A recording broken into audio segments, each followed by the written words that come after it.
Hello everyone, জয় হিন্দ, জয় Bharat. SSC GD 2025 যে সমস্ত প্রার্থীরা অপেক্ষা রয়েছে তোমাদের ফাইনাল রেজাল্ট কবে প্রকাশিত হবে। তোমাদের ফাইনাল রেজাল্ট কিন্তু অতি শীঘ্রই প্রকাশিত হতে চলেছে। তো যারা খুব চিন্তিত রয়েছে, চিন্তা করার কোনো ব্যাপার নেই, ভিডিওটি সম্পূর্ণ দেখো। তো এসএসসি জিডি নিউ আপডেট কী এবং তোমাদের ফাইনাল রেজাল্ট কবে প্রকাশিত হবে এবং ফাইনাল কাট অফ কত থাকবে, সমস্ত বিষয় নিয়ে অ্যানালাইসিস করা হয়েছে। তো ভিডিওটার সাথে থাকো, যা যা ডাউট আছে সমস্ত কিছু ক্লিয়ার হয়ে যাবে। তো চলো মূল পয়েন্টে আসা যাক। ফাইনাল রেজাল্ট কবে প্রকাশিত হবে, তোমরা কিন্তু সবাই জানো যে রোজগার মেলা কিন্তু 20 তারিখ রয়েছে। তো সেক্ষেত্রে তোমাদেরকে কিন্তু 10 দিন আগে রেজাল্ট প্রকাশিত করে দেওয়ার কথা। ঠিক আছে, তো যাদের নাম্বার একটু কম আছে ডিমোটিভেট হওয়ার কোনো ব্যাপার নেই, যাদের নাম্বার একটু বেশি আছে অত হাল্লা চিল্লা করার কোনো ব্যাপার নেই। ঠিক আছে, যা হবে দেখা যাবে। তো এখন কথা হচ্ছে যে ফাইনাল রেজাল্ট কবে প্রকাশিত হবে। দেখো, রোজগার মেলা যেহেতু 20 তারিখ রয়েছে, সেখান থেকে কিন্তু 10 দিন আগেই তোমাদেরকে কিন্তু ফাইনাল রেজাল্ট মানে ফাইনাল মেরিট দেওয়ার কথা। ঠিক আছে, তাহলে কিন্তু ডেটটা দাঁড়াচ্ছে 9 থেকে 10 তারিখ। ঠিক আছে, 9 থেকে 10 জানুয়ারি কিন্তু আমরা আমাদের ফাইনাল রেজাল্ট পেয়ে যাব। ঠিক আছে, মানে এই অ্যানালাইসিস করার পরে এটাই দাঁড়াচ্ছে।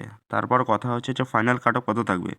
দেখো, বিগত বছরগুলিতে তোমরা দেখবে যে 2018 বলো, তারপরে 2021, 2022-23, ঠিক আছে, এবং 2024 সমস্ত রিক্রুটমেন্টগুলোতে কী হয়েছিল যে ফিজিক্যাল টু ফাইনাল মেরিট 25 থেকে 26 নাম্বার ইনক্রিজ হয়েছিল অল ক্যাটাগরি। ঠিক আছে, 25 থেকে 26 নাম্বার ইনক্রিজ হয়েছিল physical to final merit all category ক্ষেত্রে। আমরা 2025-এও এটাও এক্সপেক্টেড করতে পারি যে ফিজিক্যাল টু ফাইনাল মেরিট 25 থেকে 26 নাম্বার ইনক্রিজ হবে, তাই তো?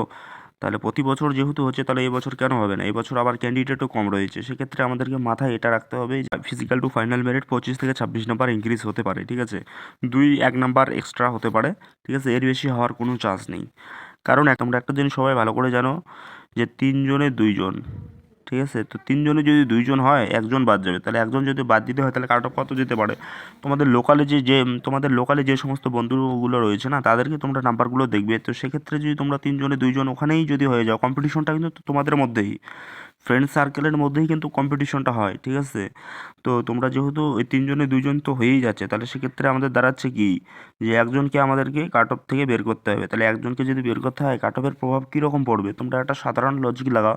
তাহলে সেক্ষেত্রে আমাদের নাম্বারটা কিন্তু এরকমই দাঁড়াচ্ছে, ফিজিক্যাল টু ফাইনাল মেরিট 25 থেকে 26 নাম্বার। ঠিক আছে, তো 25 থেকে 26 নাম্বার ইনক্রিজ হবে, এর বেশি হওয়ার কোনো চান্স নেই। 1 নাম্বার এদিক ওদিক হতে পারে।